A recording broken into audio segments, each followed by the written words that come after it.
आज आपण बघणार आहोत मधल्या वेळेत खाण्यासाठी चटपटीत असा कुरकुरीत पोह्यांचा चिवडा। या अगोदर तुम्ही स्नॅक्स म्हणून भडंग खाल्ले असतील किंवा चहा सोबत बिस्किट किंवा वेगळे काहीतरी स्नॅक्स खाल्ले असतील, पण हा तोंडाला चव देणारा असा मधल्या वेळेस चटपटीत असा कुरकुरीत पोह्यांचा चिवडा आज आपण बघणार आहोत। लहान मुले सुद्धा आवडीने खातील, त्यासाठी व्हिडिओ शेवटपर्यंत नक्की बघा। नमस्कार, अनिक्षा's रेसिपी मराठीमध्ये आपल्या सर्वांचं मनापासून स्वागत आहे।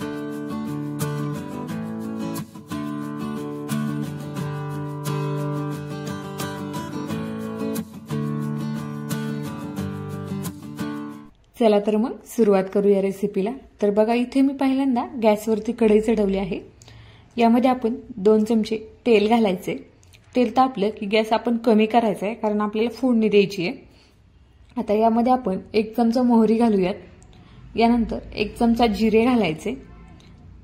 त्यासोबतच आपण 4 ते 5 बारीक चिरलेल्या हिरव्या मिरच्या घालणार आहोत। जर लहान मुलांसाठी करायचे असेल तर तुम्ही कमी तिखट सुद्धा करू शकता।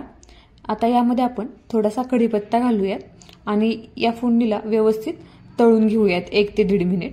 आता यामध्ये आपण शेंगदाणे घालायचे आणि थोडेसे बदामाचे काप, हे ऑप्शनल आहेत।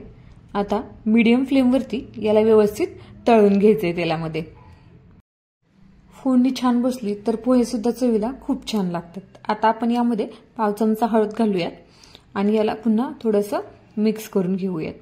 आणि यामध्ये आपण तेलातच सगळं मीठ टाकणार आहोत, सगळ्या पोह्यांसकट प्रमाण म्हणून यामध्ये आपण 1/2 चमचा मीठ घातलेलं आहे आणि याला व्यवस्थित मिक्स करून घ्यायचे।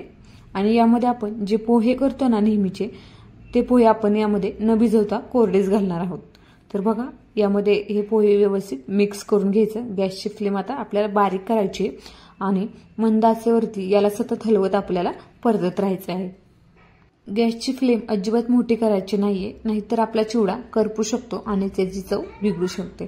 तर बघा, साधारणपणे 5 ते 6 मिनिट याला व्यवस्थित एकदम मंद आचेवरती व्यवस्थित परतून घ्यायचे, म्हणजे तो चवीला चटपटीत असा आणि कुरकुरीत असा पोह्यांचा चिवडा तयार होतो।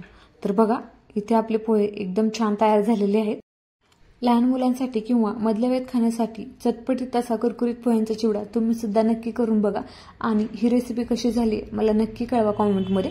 भेटूयात अशाच नवीन रेसिपी घेऊन पुढच्या भागामध्ये। तोपर्यंत बघत राहा अनिक्षाच्या सर्वच रेसिपी आणि आवडल्यास जास्तीत जास्त लाईक आणि शेअर करा। भेटूयात अशाच नवीन रेसिपी घेऊन पुढच्या भागामध्ये। तोपर्यंत धन्यवाद।